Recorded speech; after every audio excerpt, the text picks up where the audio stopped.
আজকে আমাদের অ্যাডভান্সের নবমতম ক্লাস। আজকে আমরা ব্রেক অফ স্ট্রাকচার এবং চেঞ্জ অফ ক্যারেক্টার নিয়ে একটু আলোচনা করার চেষ্টা করব।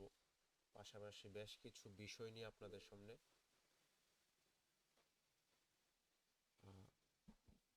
আলোচনা করব, যেগুলো আমাদের লেকচার শিট হিসাবে থাকবে। আমি শুরুতেই ব্রেক অফ স্ট্রাকচার এবং চেঞ্জ অফ ক্যারেক্টার নিয়ে একদম সরাসরি আলোচনা চলে যেতে চাচ্ছি।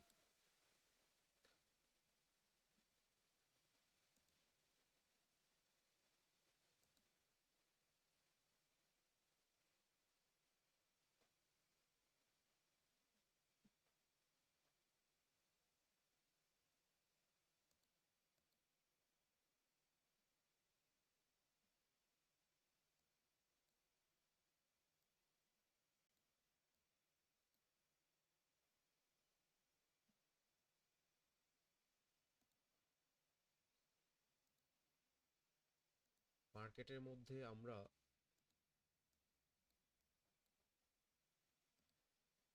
খুব ইজি বিষয় যেটা আমরা ধরার চেষ্টা করি সেটা হচ্ছে সুইং হাই, অর্থাৎ আমাদের এরকম কৌণিকভাবে যেটা উপরের দিক থেকে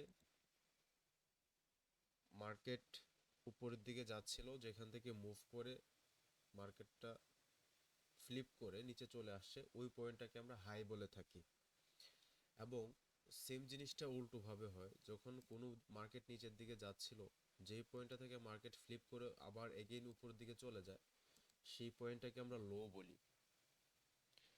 এখন এই বিষয়টার মাঝখানে আমরা সুইং হাই সুইং লো বিষয়টা ইতিমধ্যে জেনে গেছি। বিষয়টা কি ছিল আমাদের?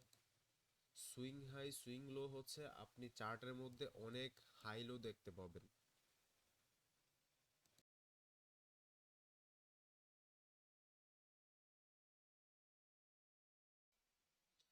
অনেক জায়গায় আপনি হাই এবং লো আপনি দেখতে পাবেন। প্রত্যেকটা হাই লোকেই সুইং বলা যায়। আপনি কতটুকু চার্ট দেখতেছেন সেটার উপর ভিত্তি করে। আপনি আপনার চার্টে, আমি যেরকমটা আমার ডেস্কটপের স্ক্রিনে আপনারা দেখতে পাচ্ছেন, আমার স্ক্রিনে দৃশ্যমান জায়গার মধ্য থেকে সবচেয়ে উঁচু জায়গা এবং সবচেয়ে নিচু জায়গাটা সুইং হাই এবং সুইং লো।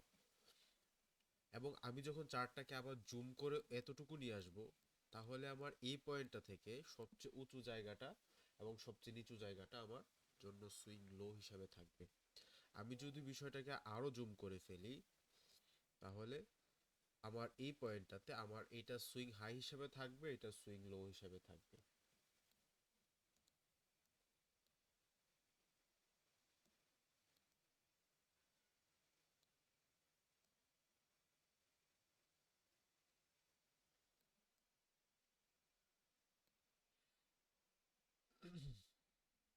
তাহলে সুইং হাই সুইং লোর যে বিষয়টা আমি বললাম কিছুক্ষণ আগে, যে আমাদের যে পয়েন্টগুলোতে ফ্লিপ হচ্ছে, অর্থাৎ যে পয়েন্টগুলো থেকে মার্কেট ফ্লিপ হচ্ছে, প্রাইসটা ঘুরে যাচ্ছে, প্রাইসের আপ হচ্ছে বা প্রাইসের ডাউন হচ্ছিল, সেখান থেকে প্রাইসটা ফ্লিপ হয়ে গেছে বা রিভার্স হয়ে গেছে। এই বিষয়টাকেই আমরা কাজে লাগিয়ে আমরা মূলত ব্রেক অফ স্ট্রাকচারটাকে দেখি এবং চেঞ্জ অফ ক্যারেক্টারকে আইডেন্টিফাই করে। খুবই একদম ইজি বিষয়।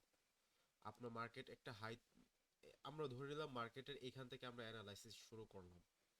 এই পয়েন্টটা থেকে যদি আমরা মার্কেট অ্যানালাইসিস করি, আমি ভলিউমে আমার নিচে যে চার্ট দেখতে পাচ্ছেন বিভিন্ন ছোট ছোট কিছু ক্যান্ডেল আছে, ওগুলো ভলিউমের ইন্ডিকেটর, ওগুলো আমি রিমুভ করে দিচ্ছি।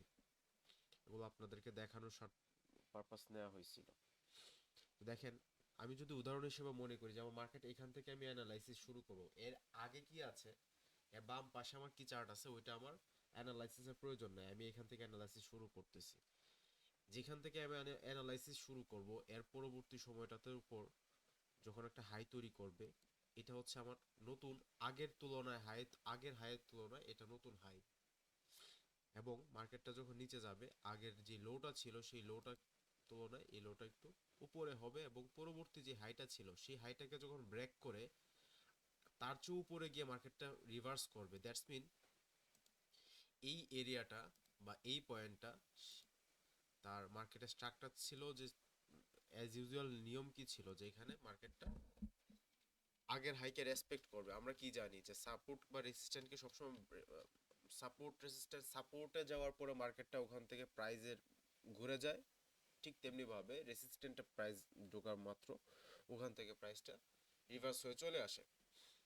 তাহলে এখানে যে আমার হাইটা ছিল ওইখানে রিভার্স না করে ওটাকে ব্রেক করে নতুন একটা হাই তৈরি করছে, দ্যাটস মিন আমি এটাকে এভাবে বলতে পারি যে আমার এই হায়ার হাই থেকে নতুন একটা হায়ার হাই তৈরি করলো, এবং এই যে একটা হাইকে ব্রেক করলো এটাই হচ্ছে ব্রেক অফ স্ট্রাকচার। একদম ইজি বিষয়। এই যে ব্রেক অফ স্ট্রাকচারটা মানে কি বললাম, যে জিনিসটা ব্রেক করতেছে, আবার নিচে যে লোটা ছিল লোটাকে কিন্তু সে রেসপেক্ট করতেছে, এই লোটার পরেও কিন্তু সে রেসপেক্ট করছে, দ্যাটস মিন ওটা আমরাকে ব্রেক অফ স্ট্রাকচার আমরা বলবো না। এখন আসেন, আমরা যখন ট্রেন্ডের সংজ্ঞা পড়েছিলাম দুইটা শর্ত দিয়েছিলাম। আপ ট্রেন্ডের ক্ষেত্রে আপনার হায়ার হাইকে ব্রেক করবে এবং লোয়ার হায়ার লোকে সে রেসপেক্ট করবে, এবং ডাউন ট্রেন্ডের ক্ষেত্রে আপনার লোয়ার লোকে ব্রেক করবে, লোয়ার হাইকে রেসপেক্ট করে আসবে। তাহলে আমাদের যে দুইটা দুইটা ট্রেন্ডের ক্ষেত্রে দুইটা শর্ত আছে, এবং দুইটা শর্তই আহ, একই একই ট্রেন্ডের অপর শর্তের বিপরীত। যেমন আমরা আপ ট্রেন্ডের ক্ষেত্রে বললাম হাই ব্রেক করবে এবং ডাউন ট্রেন্ডের ক্ষেত্রে বললাম লো ব্রেক করবে। তাহলে আমাদের লো ব্রেকটা এটার প্যাটার্নটা কি হবে, জাস্ট এটার অপোজিট, জাস্ট এটার অপোজিট। আমি যদি এখানে ড্র করি, নিচে আসলো লো, দেন হচ্ছে উপরে যে আমার হাইটা ছিল সেই হাইটাকে রেসপেক্ট করবে। ডাউন ট্রেন্ডের শর্ত কি, হাইকে রেসপেক্ট করবে, লোকে ব্রেক করবে। তার মানে এই পয়েন্টটাতে এই যে দেখেন এই ডাউন ট্রেন্ডের ক্ষেত্রে এই পয়েন্টগুলো সে রেসপেক্ট করে আসছে, এগুলো সে ব্রেক করে নাই ফিরে গিয়ে, কিন্তু এই পয়েন্টগুলো সে ব্রেক করে ফেলছে। তার মানে ডাউন ট্রেন্ডের ক্ষেত্রে এগুলো হচ্ছে ব্রেক অফ স্ট্রাকচার। একদম ইজি বিষয়। এখন আসেন, আমি কিছুক্ষণ আগে কি বললাম যে আপ আপ ট্রেন্ডের ক্ষেত্রে দুইটা শর্ত, সে হাইকে সে ব্রেক করবে, লোকে সে রেসপেক্ট করবে। ডাউন ট্রেন্ডের ক্ষেত্রে দুইটা শর্ত, লোকে ব্রেক করবে, হাইকে রেসপেক্ট করবে। অর্থাৎ আপ ট্রেন্ড এবং ডাউন ট্রেন্ড দুইটার শর্তগুলো একটা আরেকটার বিপরীত। তাহলে আমরা তাহলে সহজ ভাষায় বলতে পারি যে যখন আপ ট্রেন্ডের একটা শর্ত ঘটবে না, তার মানে খুব ইজি ভাবে আরেকটা শর্ত, অন্য একটা ট্রেন্ডের শর্ত সে অটোমেটিক ভাবে ফুলফিল করে ফেলবে। কেন? কারণ একটা শর্ত, এক ট্রেন্ডের শর্ত আরেক ট্রেন্ডের বিপরীত।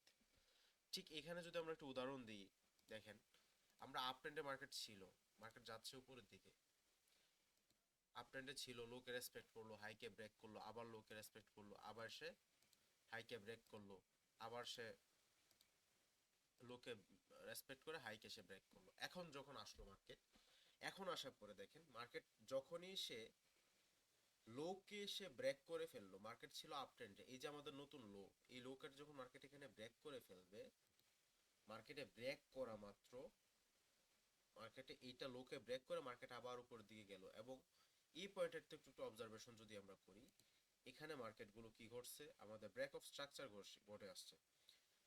ব্রেক অফ হাই বুঝার স্বার্থে বলতে পারি, ব্রেক অফ হাইকে ব্রেক করে করে নতুন হাই তৈরি করছে, এবং এই পয়েন্টটাতে দেখেন সে কিন্তু তার যে লোটা ছিল, লোকে রেসপেক্ট করার শর্তটা সে এখানে ভেঙে দিছে। দ্যাটস মিন এখানে আপ ট্রেন্ডের যে আমাদের শর্ত ছিল দুইটা, হাইকে ব্রেক করা, লোকে রেসপেক্ট করা, হাইকে সে ব্রেক করছে ঠিক আছে, কিন্তু লোকে সে রেসপেক্ট করে নাই। দ্যাটস মিন এই পয়েন্টটাতে সে তার ক্যারেক্টার চেঞ্জ করে ফেলছে, বা এটাকে আমরা বলতে পারি চক বা চেঞ্জ অফ ক্যারেক্টার। এটাকে আমরা বলবো চেঞ্জ অফ ক্যারেক্টার। এবং এই যে আমাদের পূর্ব পাশে যেগুলো ছিল, এগুলো হচ্ছে এজ ইউজুয়াল কি হবে, ব্রেক অফ স্ট্রাকচার। এগুলো হবে ব্রেক অফ স্ট্রাকচার। কয়টা হয়েছে এখানে,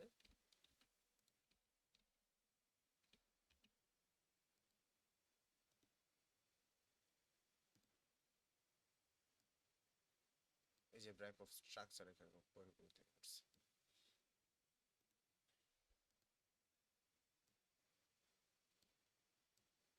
এবং এই পয়েন্টটাতে চেঞ্জ অফ ক্যারেক্টার ঘটছে। এখন দেখেন আমরা কি বলছিলাম যে আমাদের শর্ত যদি আপ ট্রেন্ডের একটা শর্ত যদি ভঙ্গ হয়, দ্যাটস মিন আমাদের ডাউন ট্রেন্ডের একটা শর্ত অটোমেটিক সেটা ফুলফিল হয়ে যাচ্ছে অটো। তাহলে ডাউন ট্রেন্ড আপ ট্রেন্ডের শর্ত ছিল লোকে রেসপেক্ট করে করে যাওয়া। সে লোকে যখন ব্রেক করছে, আলটিমেটলি লোকে ব্রেক করার শর্ত কিন্তু ডাউন ট্রেন্ডের। তার মানে এখানে সে ডাউন ট্রেন্ডের একটা শর্ত পূরণ করছে, এবং এটা কিসের মাধ্যমে পূরণ করছে? সে আপ ট্রেন্ডের একটা শর্ত ভঙ্গ করার মাধ্যমে। তার মানে আমরা কি বুঝলাম? আপ ট্রেন্ডের যদি একটা শর্ত ভঙ্গ হয়, দ্যাটস মিন আমাদের ডাউন ট্রেন্ডের একটা শর্ত অটো ভাবে সেটা ফুলফিল হয়ে যাচ্ছে। এবং দ্যাটস দ্য পয়েন্ট আমরা যেখানে চকটাকে আইডেন্টিফাই করব। তাহলে আমাদের এই যে চকটা আইডেন্টিফাই হলো, এরপরে দেখেন আমাদের মার্কেটটা কিন্তু আমাদের শর্ত মাত্র একটা ভঙ্গ করছে। আপ ট্রেন্ডের এখনো একটা শর্ত, দুইটা শর্তের একটা ভঙ্গ করছে এবং একটাকে সে এখনো বজায় রাখছে। আমরা যদি মার্কেটটা আবার যায়, কি কি শর্ত? সে লোকে রেসপেক্ট করে যাওয়া শর্তটাকে ভেঙে ফেলছে, এবং আপ হাইকে সে ব্রেক করে যাওয়া শর্তটা সে এখনো ফুলফিল আছে। আমি যদি এখন মার্কেট যদি এখন আবার উপরে গিয়ে সে হাইকে ব্রেক না করে, আগেগুলো কি করছে, পূর্ববর্তী হাইকে সে ব্রেক করে মার্কেট উপরে তৈরি করছে, কিন্তু এখনো তার উপরে তৈরি করলো না, তৈরি না করে মার্কেট নিচের দিকে চলে আসলো। That's the point again. এই পয়েন্টটা থেকে আপনারা আবার টোটাল কনফার্ম হইতে পারেন যে মার্কেটটা এখানে ডাউন ট্রেন্ডের দিকে চলে যাচ্ছে। কেন? কারণ আমাদের আপ ট্রেন্ডের যে দুইটা শর্ত ছিল, লোকে রেসপেক্ট করা, হাইকে ব্রেক করে যাওয়া, এবং ডাউন ট্রেন্ডের শর্ত ছিল লোকে ব্রেক করা, হাইকে রেসপেক্ট করা। দ্যাটস দ্য পয়েন্ট যেখানে আমাদের এই যে রেঞ্জটা, এই রেঞ্জটাতে মূলত মার্কেটে পুরো স্ট্রাকচারের পুরো ট্রেন্ডের চেঞ্জিংটা চলে আসছে। তাহলে আমরা এই যে চেঞ্জ অফ ক্যারেক্টার এবং ব্রেক অফ স্ট্রাকচার যতক্ষণ ঘটবে ততক্ষণ আপনাকে বুঝতে হবে যে মার্কেটটা আমার আপ ট্রেন্ডে চলমান আছে। যখন বুঝতে হবে যে আপনার এখানে চেঞ্জ অফ ক্যারেক্টার ঘটতেছে এবং দুইটা শর্তই আপনি দেখবেন যে ফুলফিল করে ফেলছে। আপ ট্রেন্ডের যদি থাকে মার্কেট, আপ ট্রেন্ডের দুইটা শর্ত যখন সে ভঙ্গ করে ডাউন ট্রেন্ডের দুইটা শর্ত ফুলফিল করে ফেলবে, দ্যাটস মিন মার্কেটটা ওখান থেকে ডাউন ট্রেন্ডের শুরু হওয়ার একটা সম্ভাবনা দাঁড় হয়েছে।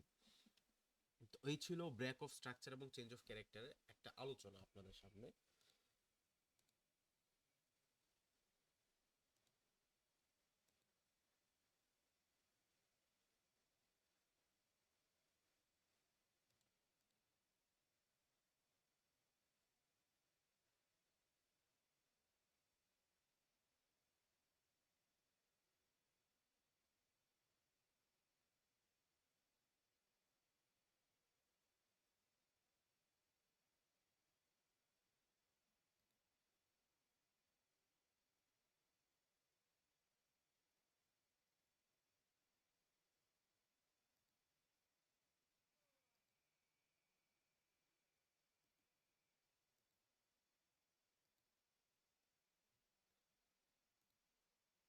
আপনাদেরকে আজকে আমরা রিস্ক ম্যানেজমেন্টের কিছু বিষয় নিয়ে আপনাদেরকে ধারণা দেওয়ার চেষ্টা করব, এবং যেই বিষয়গুলো আপনারা যদি মেনে চলার চেষ্টা করেন বা মেনে চলতে পারেন, আপনারা একজন ডিসিপ্লিন ট্রেডার হিসেবে নিজেদেরকে পরিচয় দিতে পারবেন। আর যখন একজন ট্রেডারের সফলতা কোন জায়গায়, সে যদি ডিসিপ্লিনড ওয়েতে ট্রেডটা করতে পারে, ট্রেডটা এক্সিকিউট করতে পারে, দ্যাটস মিন সে একজন সফল ট্রেডার। নিজেকে নিজে কন্ট্রোল করা, সেলফ কন্ট্রোলিং, নিজের সাইকোলজিকে মেনটেন করা, এগুলো হচ্ছে একজন সফল ট্রেডারের বৈশিষ্ট্য। আর আপনি আসলেন, একদিন, এক মাস, এক সপ্তাহ ভালো কিছু করলেন, শুরুতেই ভালো কিছু করে ফেললেন, পরবর্তীতে আর আপনি ভালো কিছু করতে পারলেন না, এটা আপনার সফলতা না। কিন্তু আপনি যদি ডিসিপ্লিন ওয়েতে আসার পরে আপনি শুরুতে ভালো, খুব বেশি একটা ভালো করতে পারতেছেন না, আস্তে আস্তে আপনার উন্নতি হচ্ছে, এটা আপনাকে একটা স্থায়ী, সাস্টেইনেবল আপনাকে প্রফিট গেইন করাবে মার্কেট থেকে। এই জন্য রিস্ক ম্যানেজমেন্ট করাটা খুবই জরুরি। আমরা রিস্ক ম্যানেজমেন্টে কয়েকটা ধাপ আছে, কয়েকটা বিষয় আছে। যেমন আমরা কেন জরুরি, কেন গুরুত্বপূর্ণ, এগুলো আমরা আলোচনা করব না। এখানে একটা বিষয় আমরা দেখতে পারি, আমাদের পজিশন সাইজ ক্যালকুলেশন। আমরা তিনটা বিষয় নিয়ে কাজ করার চেষ্টা করব। কয়টা বিষয়? তিনটা বিষয়। একটা হচ্ছে আমাদের ফান্ডটা কতটুকু লাগবে, দ্বিতীয় বিষয় হচ্ছে আমাদের লট সাইজটা আমরা কি ধরনের নির্ধারণ করব, পাশাপাশি হচ্ছে যে আমরা ফান্ড এবং লটস, এটা একই জিনিস, একই কতটুকু নিতে হবে এটা একই বিষয় আলোচনা চলে আসবে। আর একটা হচ্ছে আমরা প্রতিটা ট্রেডে কতটুকু নিব এবং প্রতিদিন আমরা কতটুকু রিস্ক নিব, সেই বিষয়টা নিয়ে একটু আলোচনা করব। দেখেন, আমি একটা কথা বলি যে আপনাদের যখন মার্কেটে, আপনারা যদি রিস্ক রিওয়ার্ড রেশিও অনুযায়ী মার্কেটে ট্রেড করতে পারেন, সেই ট্রেডটা আপনার যদি অর্ধেক, আপনি আজকে 10টা ট্রেড নিলেন, সেক্ষেত্রে 5টা ট্রেড আপনার অপোজিটে গেল, 5টা ট্রেড আপনার ফেভারে আসলো, তারপর আপনি প্রফিটেবল থাকবেন কিভাবে, এই বিষয়টা আমরা এই রিস্ক রিওয়ার্ড রেশিও বা রিস্ক ম্যানেজমেন্টের ম্যাজিকটা আমরা এখানে অনুধাবন করার চেষ্টা করব। দেখেন, এখানে কি বলা হয়েছে, মূলধন বা আমাদের যেই ক্যাপিটালটা আমরা নিব, সেই ক্যাপিটালের 1 থেকে 2%-এর বেশি কখনোই প্রতিটা ট্রেডে রিস্ক নেওয়া যাবে না। অর্থাৎ পার ট্রেড আপনি প্রতিটা ট্রেডে 1 থেকে 2%-এর বেশি কোনোভাবেই ঝুঁকি নিতে পারবেন না। আপনি ব্যালেন্স নিচ্ছেন 1000, তার মানে আপনি প্রতি ট্রেডে সর্বোচ্চ $10 লস করতে পারবেন। আপনি এখন আপনার ক্যালকুলেশন অনুযায়ী আপনি কতটুকু ক্যাপিটাল নিচ্ছেন সেই অনুযায়ী আপনাকে ক্যালকুলেশন করে বের করে নিতে হবে। আমাদের শীট দেওয়া আছে, আমাদের গ্রুপে বলে দেওয়া আছে আমাদের কি ব্যালেন্সে কতটুকু লট নেওয়া যেতে পারে, সেগুলোর শীট দেওয়া হচ্ছে বারবার। আপনার এগুলো নিজের মতো করে দিবেন। আমি উদাহরণ হিসাবে বোঝানোর সহজার্থে আমি 1000টা কি বারবার বলবো। 1000 যদি হয়, আমাদের 1%-এর ক্ষেত্রে আমরা প্রতি ট্রেডে $10 করে আমাদের রিস্ক নিতে পারি। তাহলে আমি যেখান থেকে ট্রেডটা নিলাম, আমি অ্যাজ লাইক যদি উদাহরণ হিসেবে নিই, আহ, যদি উদাহরণ হিসেবে নিয়ে থাকি, আমার যেখানে আমি ট্রেডটা নিচ্ছি সেখানে আমার এসএলটা আমি এমন জায়গায় দেখতেছি যে আমার এসএলটা $20 গিয়ে ঠেকতেছে বা $30 গিয়ে ঠেকতেছে, তাহলে ওই পয়েন্টটা থেকে আপনার ট্রেডটা নিয়ে এক্সিকিউশন করা ঠিক হবে না। কেননা আপনার প্রতি ট্রেডে সর্বোচ্চ লস করার টার্গেট হচ্ছে 1%, মানে $10। $10-এর বেশি কোনোভাবেই আপনাকে ট্রেড করা যাবে না। আর আপনি লট কতটুকু নেবেন, আপনার লট সাইজটা হবে আপনি কতটুকু রিস্ক নিবেন, কত পিপস আপনার এখানে মার্কেটটা মুভমেন্ট আসতে পারে সেটার উপর ক্যালকুলেশন করে একটা। তবে আমি বলি কি, লট সাইজটা একটু ফিক্সড রাখলে ভালো হয়। লট সাইজটা নিয়ে নাড়াচাড়াটা কম করলে আপনাদের নতুন অবস্থায় বলেন বা একটু প্রফেশনাল হইলেও লট সাইজটাকে বারবার নড়াচড়া করাটা, এটা অযথাই মস্তিষ্কের উপর একটা প্রেশার দেয়া। আপনি যদি একটা নির্দিষ্ট লট সাইজ নিয়ে যখন ট্রেড করতে থাকবেন, এক মাস বা সপ্তাহে, প্রতি সপ্তাহে এটা চেঞ্জ করলে প্রতি সপ্তাহে আপনি করতে পারবেন, কিন্তু বারে বারে আজকে সারাদিনে 8-10 বার আপনি লট সাইজ চেঞ্জ করছেন, সেক্ষেত্রে আপনার ক্যালকুলেশনের চাপটা আপনার মস্তিষ্কে বেশি পরিমাণে পড়বে। আপনাকে ঠিক করে নিতে হবে যে আমি আজকে যে লট সাইজটা নির্ধারণ করেছি সেটা আজকের জন্য এটাই থাকবে, আমি এটাকে বাড়াবো না কমাবো না।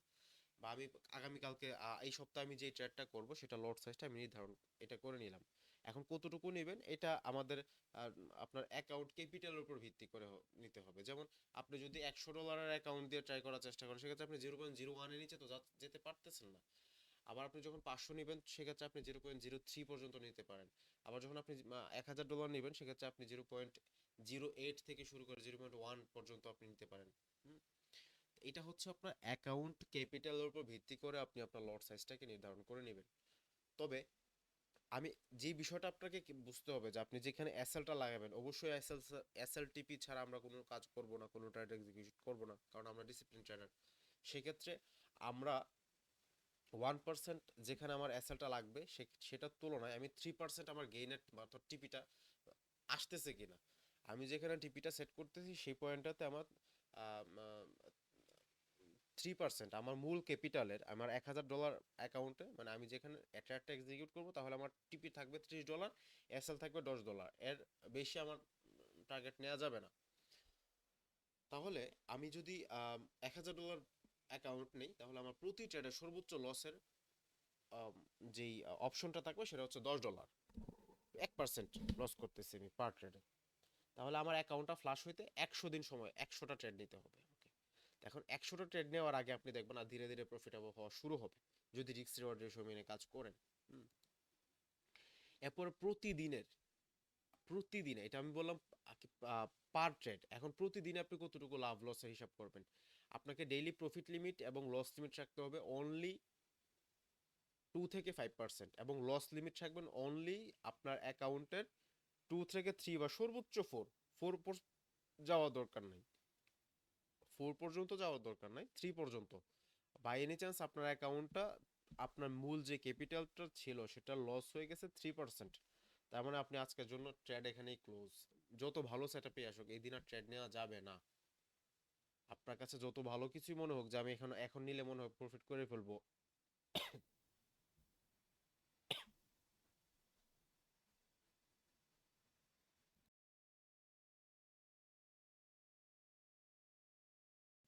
সরি, যেটা বলছিলাম, যে আপনি লস, ইতিমধ্যে আপনার মূল ক্যাপিটাল 3% লস করে ফেলছেন। এখন আপনাকে যখন আহ, উম, আপনার কাছে মনে হচ্ছে যে এখন যে মার্কেটে যে পজিশনটা আছে সেখান থেকে আপনি খুব ভালো বুঝতেছেন আপনি এখানে ট্রেড ভালো কিছু করে ফেলবেন, নো, ওখানে ট্রেড নেওয়া যাবে না, ওই দিনের জন্য ট্রেড ক্লোজ। অর্থাৎ আপনার ডিসিপ্লিন, আপনার রেডি করা ডিসিপ্লিন আপনাকে মানতে হবে। আদারওয়াইজ আপনি ওভার ট্রেডিং এ ট্র্যাপে পড়বেন। ওভার ট্রেডিং এ ট্র্যাপে পড়লে আপনার একদিনে অ্যাকাউন্ট ফ্লাশ হয়ে যাবে, একদিনে অ্যাকাউন্ট খালি হয়ে যাবে, এটা করা যাবে না। তাহলে আমরা যদি একটা অ্যাকাউন্টের ডেইলি 3% পর্যন্ত গেইন রাখি, 3% বা 5% পর্যন্ত, 6-7% পর্যন্ত আমরা যদি টিপি নিতে পারি, টার্গেট নিতে পারি, তাহলে আমাদের এই অ্যাকাউন্টগুলো অনায়াসে টিকবে। কিন্তু আপনার যদি ডেইলি আপনি একদিনে আপনি বেশ ভালো কিছু করে ফেলতে চান, 150, 200, 100%, মানে একদিনের ডবল, একদিনে 50% গেইন, এগুলো যদি টার্গেট নিয়ে আসেন সেক্ষেত্রে আপনার জন্য এই একটা বিজনেস হিসেবে আপনি নিতে পারবেন না। এটা গেমলিং, এটা বেটিং। এগুলো করার চাইতে জুয়ার সাইটে চলে যান, ভালো কিছু করতে পারবেন, খুব ইনস্ট্যান্ট চলে আসবে। কিন্তু এটাকে ধৈর্য ধরে একটা ব্যবসা হিসেবে আপনাকে নিতে হবে, এটা ব্যবসা। Forex is a business, not a gambling site. এটা আপনাকে মাথায় রাখতে হবে। নিজের ডিসিপ্লিন, একটা বিষয় দেখবেন, আপনি যখন একটা চাকরি করবেন তখন কিন্তু অন্যের দেওয়া ডিসিপ্লিন আপনি খুব, আপনাকে সেটা ফলো করতে হবে। আপনি যখন বিজনেস করবেন তখন আপনার ডিসিপ্লিন আপনাকে মানতে হবে, আপনার তৈরি করা ডিসিপ্লিন আপনাকে মানতে হবে। দ্যাটস ওয়াই আপনার ডিসিপ্লিনটা আপনার হাতে রাখতে হবে, এবং আপনি যদি কোনো কারণবশত লস করে ফেলেন আপনার টার্গেট অনুযায়ী, লসের টার্গেট থাকবে, টিপি টার্গেট, প্রফিটের টার্গেট থাকবে, যেটা আগে হিট হবে ওই দিনের জন্য এনাফ। তো আমরা কি করব, দৈনিক কতটুকু নিতে পারি লস, সর্বোচ্চ 2-3 বা সর্বোচ্চ 4% পর্যন্ত আমরা লস নিতে পারবো, প্রফিট কতটুকু থাকবে, 3-7% পর্যন্ত সর্বোচ্চ, বা 5% বা 6% পর্যন্ত হইতে পারে। তো এই হচ্ছে বিষয়, হ্যাঁ। এরপর হচ্ছে যে আপনি প্রতিদিন কতগুলো ট্রেড নেওয়া যেতে পারে। এখন এইটা আসলে ভেরি করে হচ্ছে আপনার, আপনি কি ধরনের ট্রেড করতেছেন, এটা আপনি স্কাল্পিং এর জন্য নাকি ডে ট্রেডিং এর জন্য নাকি সুইং এর জন্য, এবং মার্কেটে ওই দিন কি পরিমাণে ভোলাটিলি আছে সেটার উপর ভিত্তি করে, হ্যাঁ। আরেকটা বিষয় হচ্ছে যে আহ, আপনি যখন ওভার ট্রেডিং করবেন সেক্ষেত্রে আপনাকে কিন্তু মার্কেটে গেইনার হওয়ার পসিবিলিটিটাও বেশি হবে, পাশাপাশি লুজার হওয়ার পসিবিলিটিও বেশি হবে। সেক্ষেত্রে আপনাকে অ্যালার্ট থাকতে হবে যে আপনি যত কোনোভাবেই ওভার ট্রেডটা না করেন। এবং আমরা যেটা বেসিক্যালি সাজেশন দিই, যেটা যারা ডে ট্রেড করেন, অর্থাৎ ইন্ট্রাডে ট্রেড করেন, তারা সর্বোচ্চ সারাদিনে 2 থেকে 3টা ট্রেড, 2 থেকে 4টা ট্রেড নিলে, ভালো মানের ট্রেড নিলে এনাফ। এবং যারা স্কাল্পার আছেন তারা ডেইলি 5 থেকে 8টা বা 10টা পর্যন্ত সর্বোচ্চ, এর বেশি যাওয়ার দরকার নেই, 5 থেকে 10টা সর্বোচ্চ। এবং সুইং ট্রেডার যারা আছেন তারা পার ডে একদম শূন্য থেকে শুরু করে সর্বোচ্চ 2টা ট্রেড নেওয়া যেতে পারে যারা সুইং ট্রেড করেন। এবং সুইং ট্রেডটাকে আপনাকে মার্কেটটা, মার্কেট সুইং ট্রেডে কিন্তু লসের পরিমাণটা কম, সুইং ট্রেডে ভালো রেজাল্ট আসে, সুইং ট্রেডটা ট্রাই করতে পারেন। তবে আমরা আপনাদেরকে যেটা করি যে অনেকে ধৈর্য থাকে না, বায়া থাকে না, সেক্ষেত্রে আমরা ডে ট্রেডিংটা অনেকের জন্য পারফেক্ট হয়ে যেতে পারে। আর মূলত ঢুকে এখানে সবাই স্কাল্পিং করার জন্য, পরে আলটিমেটলি এটা ডে ট্রেডিং হয়ে যায়, এটা করা যাবে না। স্কাল্পিং করলে স্কাল্পিং, এটা এটা 15-20 মিনিট 30 মিনিটের মধ্যে অবশ্যই ক্লোজ দিতে হবে। এবং ডে ট্রেডিং করলে সেটা অবশ্যই 24 ঘন্টার ভিতরে, ওই দিনে আপনাকে যতই লস হোক না কেন ওই দিনে আপনাকে সেটা ক্লোজ দিয়ে বের হয়ে চলে আসতে হবে। তো এই হচ্ছে বিষয়। আহ, এখন আসেন, আমি যে একটা ম্যাজিক বলছিলাম যে রিস্ক রিওয়ার্ড রেশিও মেনটেন করলে আপনার যখন ইয়া করব, কি বলে এটা, অর্ধেক আমরা টিপি, অর্ধেক আমরা লস করলাম, অর্ধেক ট্রেড আমরা হেরে গেলাম, অর্ধেক ট্রেড হেরে গেলাম, অর্ধেক ট্রেড আমরা আমাদের ফেভারে চলে আসলো, তারপর আমরা প্রফিটেবল থাকবো কিভাবে এটা। আসেন আমরা একটু ক্যালকুলেশন করি, আমি একটু আহ, কোথায় যাব এটা, এখানে আসি।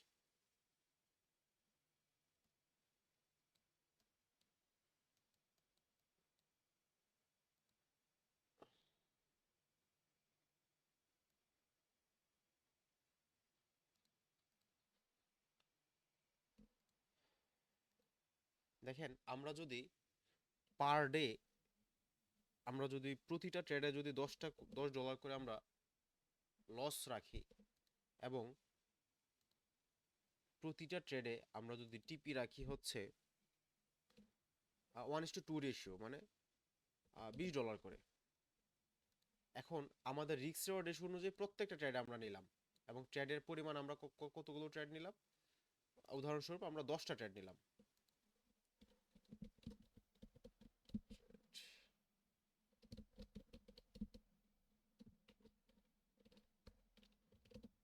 10টা ট্রেড নিলাম, আমাদের উইন হয়েছে কয়টায়, আমরা আমাদের লস কতটুকু থাকবে,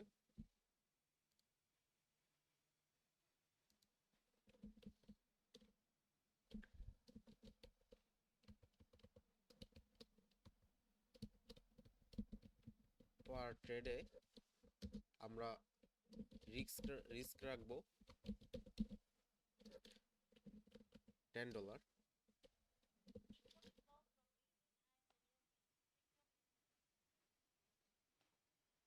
এবং রিওয়ার্ড রাখবো আমরা $20।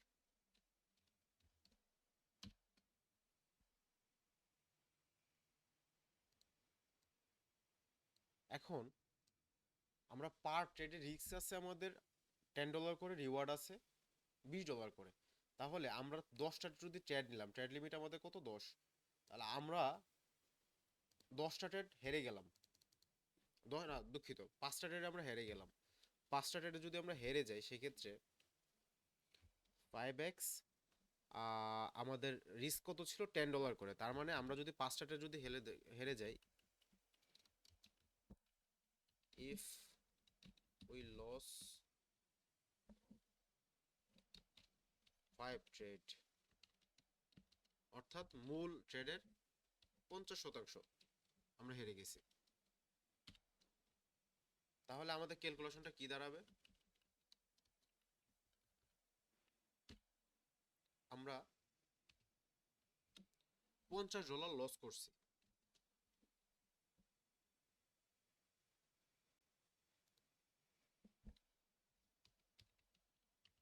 Loss amount $50। এখন সেম জিনিসটা আমরা যদি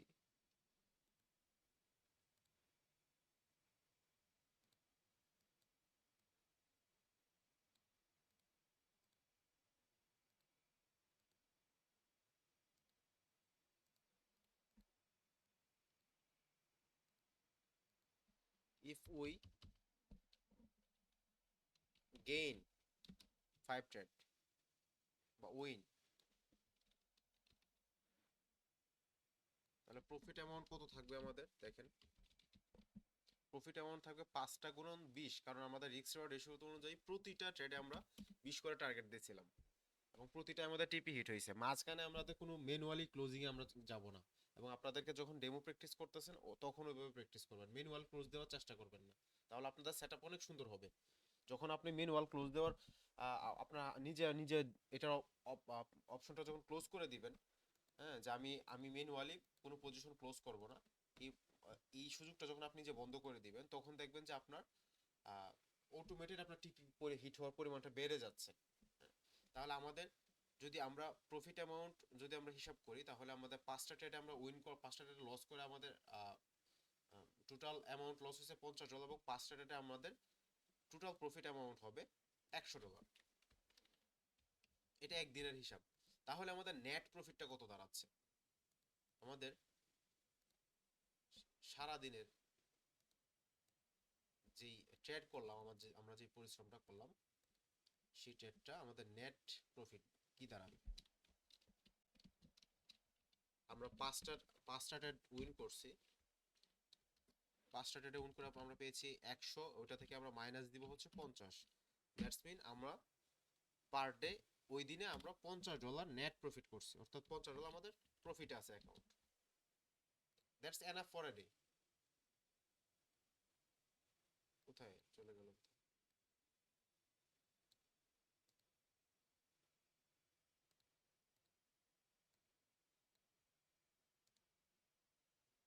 that's enough for a day. তাহলে এই যে ক্যালকুলেশনটা আপনাদেরকে দেখালাম, এটাই হচ্ছে মূলত রিস্ক রিওয়ার্ড রেশিওর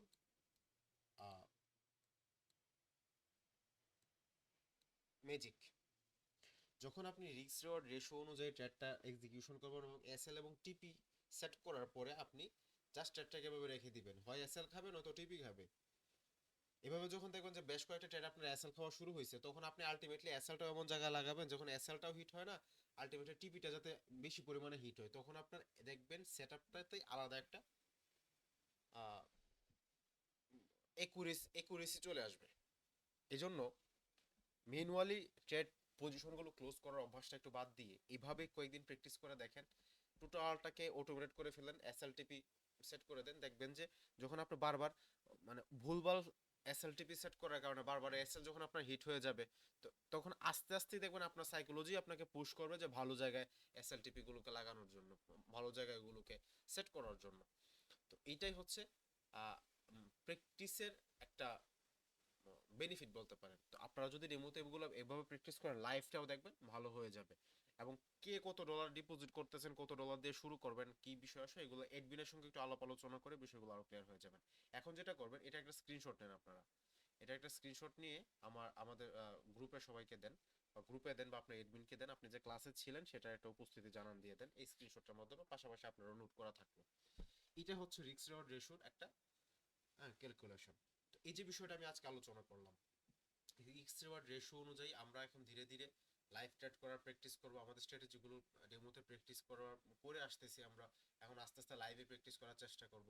কারণ আমরা কি জানি যে যতক্ষণ আপনি ডেমোতে প্র্যাকটিস করবেন, আপনি টেকনিক্যাল বিষয়ে দক্ষ হইতেই পারেন। যেমন এখন আমি একটা টেকনিক্যাল বিষয় আলোচনা করলাম যে আমাদের 50% গেইন লুজ হওয়ার বিষয়টা, পাশাপাশি অটোমেটেড বা আপনি গিয়ে ওই যে ম্যানুয়ালি গিয়ে ক্লোজ করে দেওয়া পজিশনটা, ক্লোজ পজিশনে চাপ দেওয়া, এটা আপনাকে অ্যাভয়েড করতে বললাম।